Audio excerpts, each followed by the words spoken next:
और ईरान से एक बड़ी खबर सामने आ रही है। ईरान के राष्ट्रपति इब्राहिम रईसी ने इजरायल को धमकी दी है, बहुत बड़ी धमकी। वो अपने ब्रिगेडियर जनरल सईद रजी मौसावी की मौत का बदला इजरायल से हर कीमत पर लेगा, जरूर लेगा। ये महाधमकी सामने आई है। यहां तक कि ईरान के विदेश मंत्री हुसैन अमीर ने दो टूक कहा कि अब तेल अवीव की उल्टी गिनती शुरू हो गई है। जानकारी आप तक पहुंचा दें कि ईरान के दावों के मुताबिक ब्रिगेडियर जनरल सईद रजी मौसावी को सीरिया के दमिश्क में इजरायल ने मार डाला है। ईरान का दावा है कि ब्रिगेडियर जनरल मौसावी को मारने के लिए इजरायल ने उन पर 3 मिसाइलें यहां पर दागी थी। इसलिए अब ईरान इजरायल से खूनी बदला लेने के लिए उतारू हो चुका है। खबर तो यहां तक सामने आ रही है कि ईरान ने खुफिया तरीके से 400 आत्मघाती लड़ाकों को इजरायल में 400 ठिकानों पर हमले की यह बड़ी जिम्मेदारी सौंपी है।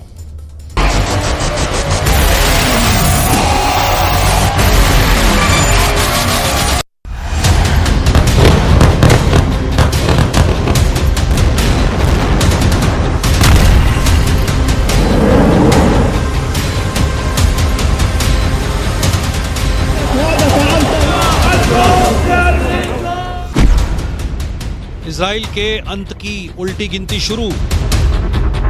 अगर दुनिया सोच रही है कि 41 किलोमीटर लंबी और 10 किलोमीटर चौड़ी गाजा पट्टी में ही जंग चल रही है, तो ये बहुत बड़ा भ्रम है। अब पूरे मिडिल ईस्ट से लेकर पश्चिमी एशिया तक भयंकर बारूदी धमाके शुरू हो चुके हैं। इजराइल गाजा से लेकर लेबनान तक और लेबनान से लेकर सीरिया तक 6 फ्रंट पर जंग करने का दावा कर रहा है, जबकि हमास, हिजबुल्लाह और अब ईरान दावा कर रहे हैं कि उनके लड़ाके इजराइल से तब तक जंग करेंगे जब तक कि इजराइल का वजूद खत्म नहीं हो जाता। यहूदी देश इजराइल से नफरत का आलम यह हो चुका है कि अब इजराइल पर 400 से ज्यादा आत्मघाती हमले करने की तैयारी अकेले ईरान ही कर रहा है। ईरान ऐसा क्यों कर रहा है, इसे जरा समझ लीजिए। ईरान के दावों के मुताबिक इस्लामिक रिवॉल्यूशनरी गार्ड कॉर्प्स के ब्रिगेडियर जनरल सैयद रजी मौसावी को इजराइल ने सीरिया में मार डाला है। दावों के मुताबिक मौसावी को हवाई हमले में इजराइल ने मारा है। इधर मिडिल ईस्ट से जुड़े जानकारों के मुताबिक ईरान के ब्रिगेडियर जनरल सैयद रजी मौसावा के मारे जाने से पूरे मिडिल ईस्ट और पश्चिम एशिया में बहुत बड़ी जंग शुरू होने वाली है। ब्रिगेडियर जनरल की मौत, ईरान का बारूदी बदला। ईरान के राष्ट्रपति इब्राहिम रईसी ने साफ कहा कि सीरिया में हवाई हमले में ब्रिगेडियर जनरल रजी मौसावी को मारने के लिए इजराइल को भारी कीमत चुकानी पड़ेगी। ईरानी राष्ट्रपति ने साफ कहा, बिना कोई शक के ये कार्रवाई क्षेत्र में कब्जा करने वाले ज़ायोनी शासन यानी इजराइल की हताशा, असहायता और अक्षमता का एक और संकेत है। ईरानी कमांडर सैयद रजी मौसावा की सीरिया में हत्या के बाद पूरे ईरान में जबरदस्त आक्रोश है। ईरान के विदेश मंत्री ने इजराइल को तबाह करने तक की धमकी दे दी है। मौसावी की हत्या को लेकर ईरान में जगह जगह प्रदर्शन हो रहा है। इजरायली स्ट्राइक से भड़के ईरान ने अब बदले की योजना बनाई है। उधर इजरायली रक्षा मंत्री गैलेंट ने भी इस बात को स्वीकार किया है कि गाजा में चल रहे युद्ध के बीच इजराइल पर 7 अलग अलग थिएटरों में हमले जारी हैं। हालांकि उन्होंने 6 फ्रंट पर जोरदार पलटवार का दावा भी किया है।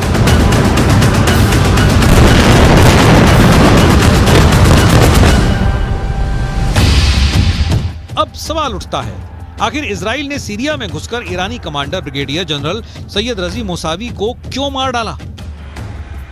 आइए कुछ और खास जानकारी भी आपसे साझा करते हैं। दरअसल ब्रिगेडियर जनरल सईद रजी मौसावी की मौत से ईरान बुरी तरह से बौखला गया। ये पूरी डिटेल देखिए, इस वक्त आपके सामने मौजूद है। ईरान ने धमकी दी कि इजरायल के अंत की उल्टी जो गिनती है वो अब शुरू हो चुकी है। साथ ही साथ हम आपको बताने जा रहे हैं कि कैसे सीरिया के उत्तरी पूर्वी दमिश्क में IRGC के ब्रिगेडियर जनरल रजी मौसावी को मारा गया।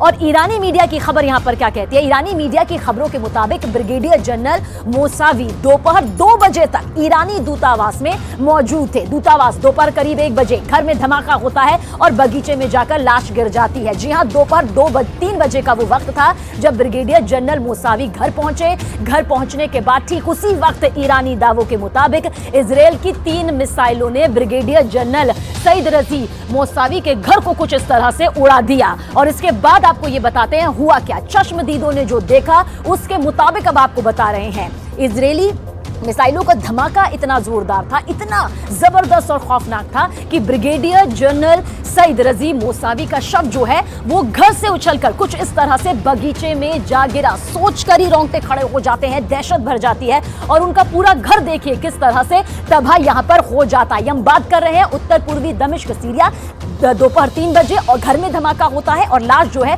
वो बगीचे में गिर जाती है। बताया यह भी जा रहा है कि मोसावी ईरानी सेना के कमांडर कासिम सुलेमानी के सहयोगी थे, यानी कि सहयोगी यहां पर बताए गए जिन्हें अमेरिका ने साल 2020 में मार गिराया था। ये वो साल था, साल 2020। लेकिन जबकि इजराइल का जो दावा है वो है इस्लामिक रिवॉल्यूशनरी गार्ड कॉर्प्स के ब्रिगेडियर जनरल सईद रजी मोसावी सीरिया में ईरान के सैन्य अभियानों को कोऑर्डिनेट कर रहे थे, यानी जिनका जिक्र इस वक्त हम यहां पर कर रहे हैं। हिजबुल्लाह को हथियार सप्लाई कर रहे थे और हमास की भी पूरी मदद कर रहे थे। इजराइल का भी यह दावा है कि मोसावी लगातार इजराइल पर हिजबुल्लाह से हमले यहां पर करवा रहे थे।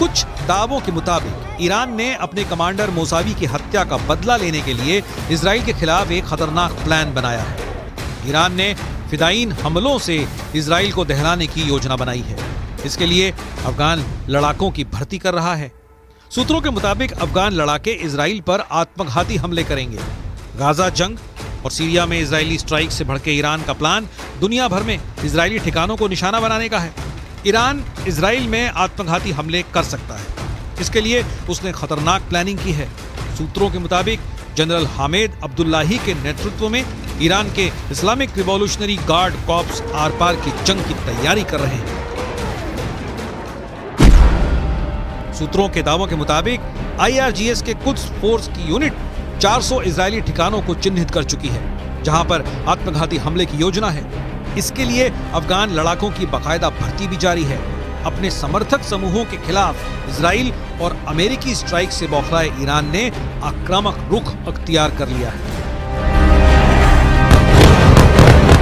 साल 2020 में ईरान के टॉप कमांडर कासिम सुलेमानी को अमेरिका ने इसी तरह से हवाई हमले में मार डाला था। ठीक उसी तरह से इजराइल ने ब्रिगेडियर जनरल मोसावी को मार डाला है। ईरान के विदेश मंत्री ने इजराइल की उल्टी गिनती का दावा करना शुरू कर दिया है।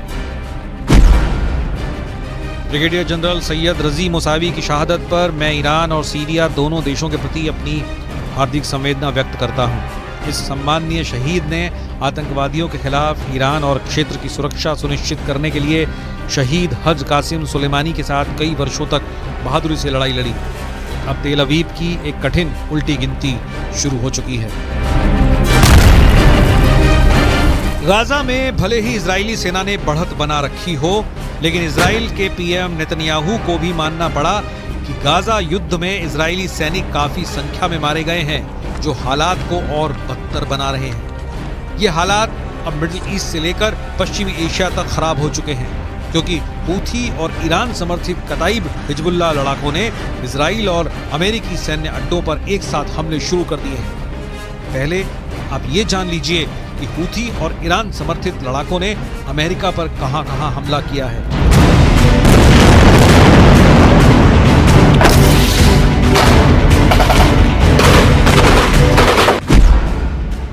अमेरिका ने यह तो नहीं बताया कि ईरान समर्थित लड़ाकों ने अमेरिकी सेना पर कब हमला किया था, लेकिन यह जरूर बताया कि उत्तरी इराक में मौजूद अमेरिका के एरबिल एयरबेस पर ड्रोन से हमला किया गया था। अमेरिकी रक्षा सचिव लॉयड ऑस्टिन के मुताबिक इराक में अमेरिका सैनिकों पर यह हमला ईरान समर्थित कताइब हिजबुल्लाह के लड़ाकों ने किया था।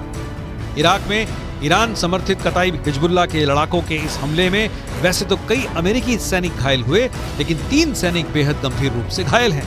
कताइब हिजबुल्लाह ने अमेरिकी सैनिकों पर ड्रोन से हमले कैसे किए इसकी जानकारी नहीं दी गई और न ही घायल अमेरिकी सैनिकों के नाम बताए गए। इराक में कताइब हिजबुल्लाह के हमलों से अमेरिका बौखला गया है।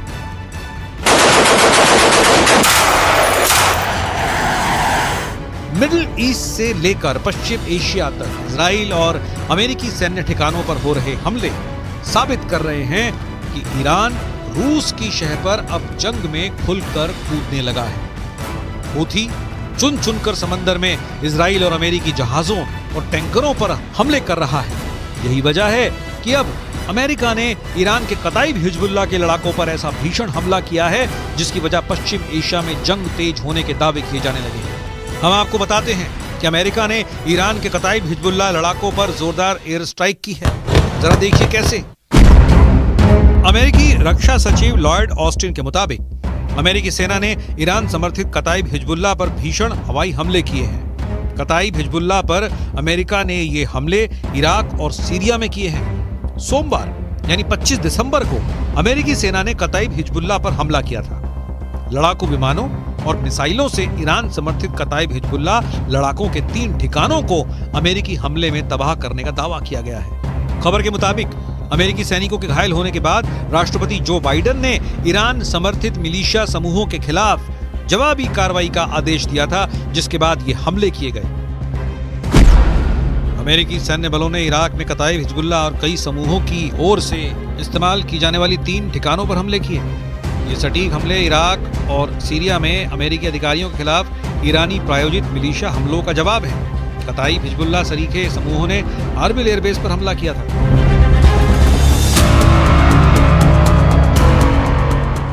इजराइल और अमेरिका इस वक्त मिडिल ईस्ट और पश्चिमी एशिया में डबल युद्ध से जूझ रहे हैं। पीएम नेतन्याहू को लग रहा था कि हमास युद्ध विराम इजराइल की शर्तों पर जरूर करेगा, लेकिन अब खबर आ रही है कि हमास के टॉप कमांडर्स ने साफ दावा कर दिया है कि हमास सीजफायर नहीं करेगा और न ही कोई समझौता। वो आखिरी दम तक जंग करेगा। गाजा पट्टी में इस वक्त उत्तरी गाजा से ज्यादा भीषण जंग दक्षिणी गाजा में चल रही है। हालात ये हो गए हैं कि इजराइल और हमास की जंग थमने की एक और उम्मीद को बड़ा झटका लगा है। 24 दिसंबर को इजरायली मीडिया रिपोर्ट्स में दावा किया गया कि हमास और इस्लामिक जिहाद आतंकी संगठनों ने इजिप्ट या कहें मिस्र के उस प्रस्ताव को ठुकरा दिया है जिसमें कहा गया था कि अगर ये दोनों संगठन गाजा की हुकूमत किसी तीसरी ताकत को सौंप देते हैं तो इजराइल परमानेंट सीजफायर कर देगा। लेकिन हमास के टॉप कमांडर्स ने इस प्रस्ताव को पूरी तरह से खारिज कर दिया है। हम आपको हमास नेता यह्या सिनवार का वो दावा दिखाने जा रहे हैं जिसमें इजराइल सेना को भारी नुकसान का दावा किया गया है। हमास के कसाई का दावा, मार दिए 1500 इजरायली सैनिक।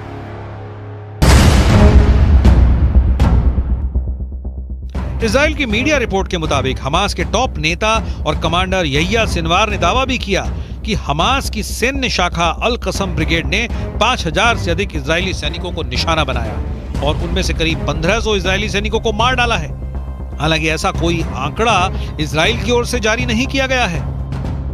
हमास नेता सिनवार ने इजरायली सैन्य उपकरणों को नष्ट करने की संख्या के बारे में भी बढ़ा चढ़ाकर दावा करते हुए कहा कि हमास ने 750 इजरायली सैन्य वाहनों को तबाह कर दिया है। सिनवार ने इजराइल का जिक्र करते हुए कहा कि उसके कब्जे को मान लेने की शर्तों पर कभी समझौता नहीं होगा और न ही हमास कभी सरेंडर करेगा। दूसरी तरफ इजराइल के प्रधानमंत्री बेंजामिन नेतन्याहू ने गाजा का दौरा किया है और साफ शब्दों में कहा कि हम फिर साफ कर देना चाहते हैं कि इजरायली सेना इस जंग को तब तक बंद नहीं करेगी जब तक वो गाजा में मौजूद हर आतंकी संगठन का कब्जा खत्म नहीं कर देती। אמש שוחחתי שוב עם הנשיא ביידן. אני מעריך את עמדתה האיתנה של ארצות הברית במועצת הביטחון, עמדה שתומכת במאמץ המלחמתי שלנו. אמרתי אתמול לנשיא ביידן שאנחנו נילחם עד לניצחון המוחלט. ייקח כמה זמן שזה ייקח. हालांकि इजराइल के भीषण हमलों से गाजा लगभग तबाह हो चुका है। जरा देखिए फलस्तीनी किस हालात में पहुंच चुके हैं। इजराइल के ऑपरेशन स्वॉर्ड ऑफ आयरन के तहत इजराइल ने सबसे ज्यादा भीषण हमले उत्तरी गाजा में किए हैं। साल 2023 में गाजा पट्टी में हुए इजरायली हमलों में अब तक 1 लाख से ज्यादा इमारतें गाजा में तबाह हो चुकी हैं। उत्तरी गाजा की लगभग 11 लाख की आबादी में से 85% फलस्तीनी हमास समर्थक भाग चुके हैं। ज्यादातर फलस्तीनी उत्तरी गाजा से दक्षिणी गाजा की तरफ भागे हैं। इजराइल की IDF का दावा है कि उसने 7 अक्टूबर से अब तक 22,000 से अधिक टारगेट्स पर हमला किया है और उन्हें तबाह कर दिया है। 80 दिनों से ज्यादा की जंग में इजराइल ने हमास के हर उस ठिकाने को तबाह किया है जहां से हमास या तो हमला कर रहा था या फिर उसके लड़ाके छिपे हुए थे।